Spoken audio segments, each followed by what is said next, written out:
This issue of the undocumented fight is not, like I said, it's not just a Latino issue. It didn't really click to me what it really meant to be undocumented until I graduated high school.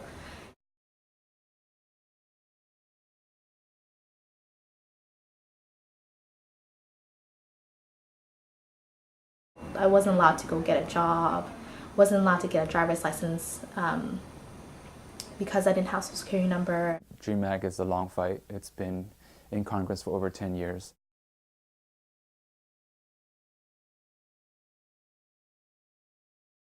The DREAM Act was, for quite a while, the only thing we focused on.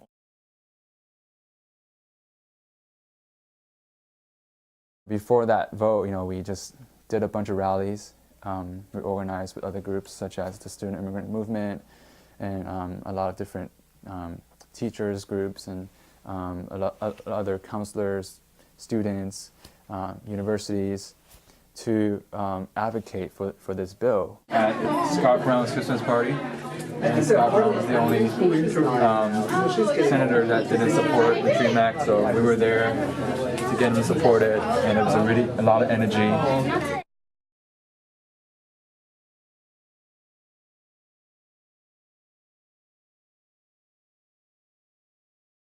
I had big dreams of becoming like a hardcore graphic designer and going to New York and being like really badass in that field, But I had to basically put everything in the door just slammed shut. I was offered admission to Parsons, but I couldn't go because there's no way that I could afford anything like that.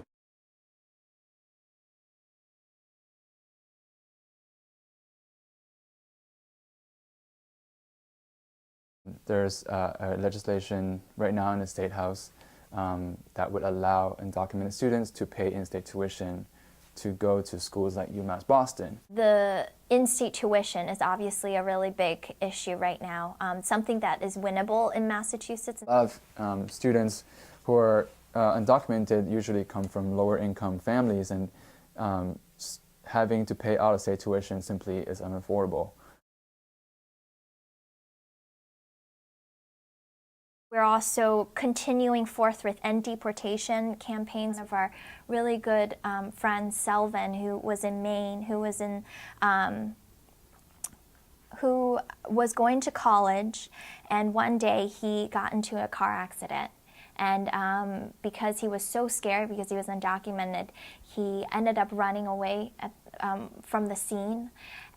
But afterwards, he realized that he ended up turning himself back into the police because he was so scared. He didn't want to get in trouble, and he was trying to explain to them that it was because he didn't have documents and he didn't know what to do.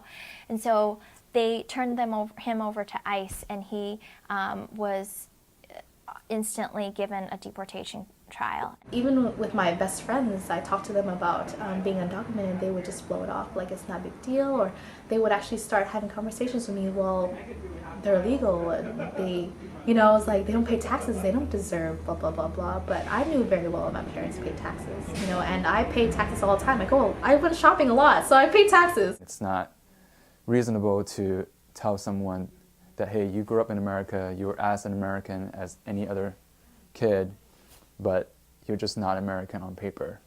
Whenever I was undocumented in high school, I didn't see anyone that looked like me in advocating for me. It was just, I just hated myself. How youth can be involved, again, register to vote, just, find local community groups and understand what's going on around you.